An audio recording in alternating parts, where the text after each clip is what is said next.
In Plymouth, the local authority is helping to raise awareness of abuse so that people can protect themselves. Here the emphasis is on preventing abuse by enabling people with care and support needs to recognise when they're being badly treated and showing them what to do about it. Could you be abused at your day service, where you go in the day? One of the things that's come out is that a lot of people don't know things they're putting up with are abuse.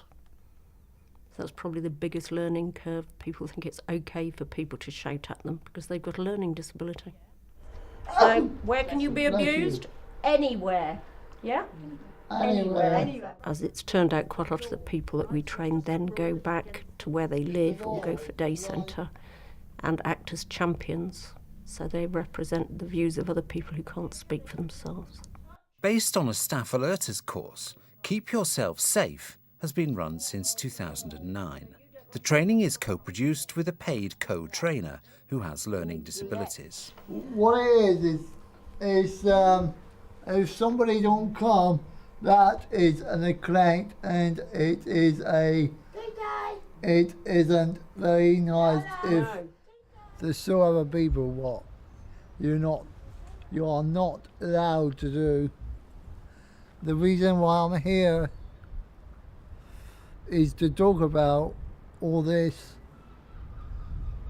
and I feel good in myself to talk about it all.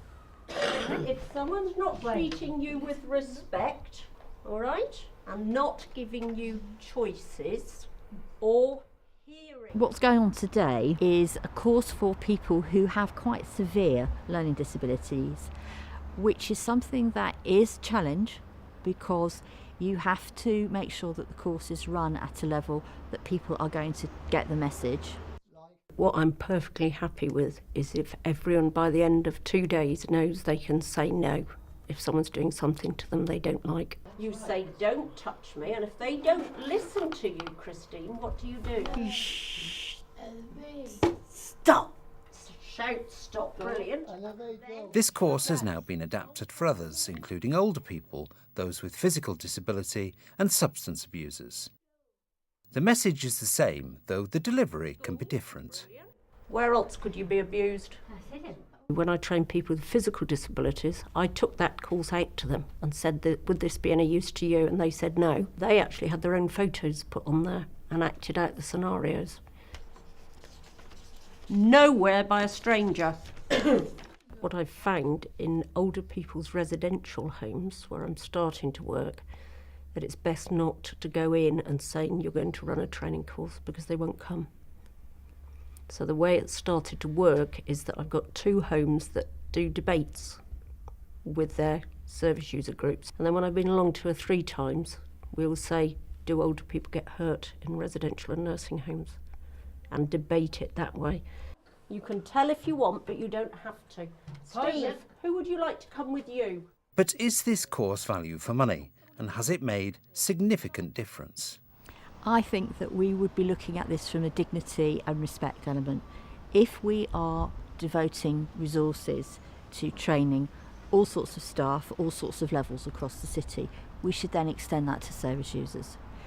We have seen an increase in alerts from service users themselves, so that shows me that this is a worthwhile project. Sometimes when you mention physical abuse, someone will say, oh, so-and-so did that to me. Then we'll investigate that. That's quite regular.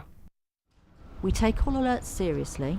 I'm not going to tell you that we believe all alerts, because actually not everything that we hear is true, but we treat all alerts seriously and we investigate to the point where we can put our hands on our hearts and say, actually, we can rule out abuse in this case.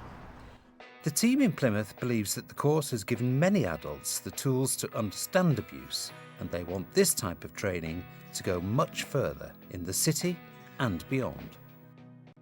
In one of the groups we haven't covered yet are people who are receiving direct payments who are living in the community.